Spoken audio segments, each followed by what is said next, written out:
Assalamualaikum warahmatullahi wabarakatuh. Kami dari kelompok 5 ingin mempresentasikan tentang kode etik penyuntingan. Sebelumnya, saya akan menyebutkan nama-nama kelompok yang berjumlah 5 orang. Yang pertama ada Wilda Lutfiani, yang kedua ada Indah Susilawati Caniago, yang ketiga ada Putri Salsabila, yang keempat ada Anissa Ramanda Herlina, yang terakhir ada saya sendiri, Dona Bella Rizalda. Kode etik penyuntingan merupakan pedoman bagi penyunting dalam menyunting naskah sesuai dengan kesepakatan bersama. Memahami kode etik penyuntingan naskah berarti penyunting harus tahu mana yang boleh dan tidak boleh dilakukan dalam menyunting naskah. Assalamualaikum warahmatullahi wabarakatuh. Perkenalkan, nama saya Wilda Lutfiani. Di sini saya ingin menjelaskan pada slide tugas dan fungsi yang dipatuhi oleh seorang penyunting.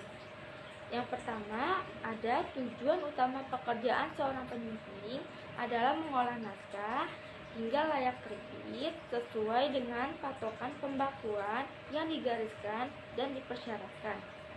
Yang kedua, ada penyunting perlu memiliki pikiran terbuka terhadap pendapat baru yang mungkin bertentangan dengan pendapat yang dianut umum. Yang ketiga, ada penyunting tidak boleh memenangkan pendapatnya sendiri, pendapat temannya, atau pendapat penulis yang disenanginya, sehingga tidak akan terjadi pilih kasih berdasarkan hal-hal yang tidak ada kaitannya dengan isi teknis suatu naskah. Yang keempat, merupakan tindakan kriminal seorang penyunting untuk mendiamkan suatu naskah atau menggunakan pengetahuan yang diperoleh dari naskah lalu menerbitkan tulisan serupa atas namanya sendiri, baru kemudian menolaknya. Yang kelima, ada penyunting harus merahasiakan informasi yang terdapat dalam naskah agar gagasan, pendekatan, metode, hasil penemuan, dan simpulannya tidak sampai disadap orang lain sebelum diterbitkan. Yang keenam, yaitu penyunting bekerja dengan disiplin waktu yang ketat dalam mengolah naskah dan menjadwalkan penerbitan agar tidak merugikan orang lain karena adanya prioritas penemuan, pemutakhirian data, kemajuan promosi, dan lain-lain. Dan yang ketujuh, ada penyunting harus jujur pada dirinya sendiri kalau tidak mampu menulis suatu naskah agar tidak memberi petunjuk yang salah pada penulis. Yang kedelapan, ada kewenangan besar yang diberikan kepada penyunting untuk menangani dan mempersiapkan naskah untuk diterbitkan, semata-mata ditunjukkan untuk melancarkan arus informasi guna memajukan ilmu dan bukan untuk disalahgunakan demi maksud-maksud lain. Dan yang kesembilan, dalam mengolah naskah untuk penerbitan, hendaklah selalu diingat bahwa penyunting hanya bertanggung jawab pada bentuk formal penerbitan dan bahwa hanya pengaranglah yang bertanggung jawab atas isi dan segala pernyataan dalam setiap tulisan. Yang ke-10, ada kegiatan penyuntingan bersifat anonim dan secara resmi penyuntingan tidak berhak atas kredit apapun dari sesuatu karya yang terbit, kecuali hak atas kredit kepenyuntingan keseluruhan terbitan. Terima kasih.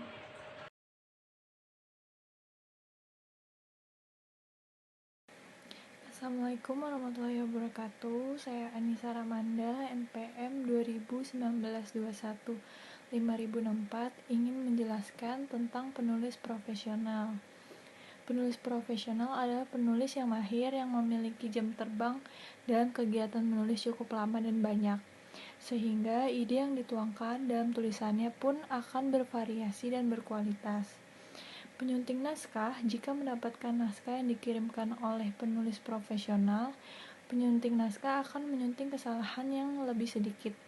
Sebab penulis profesional jarang terjadi kesalahan dari berbagai aspek.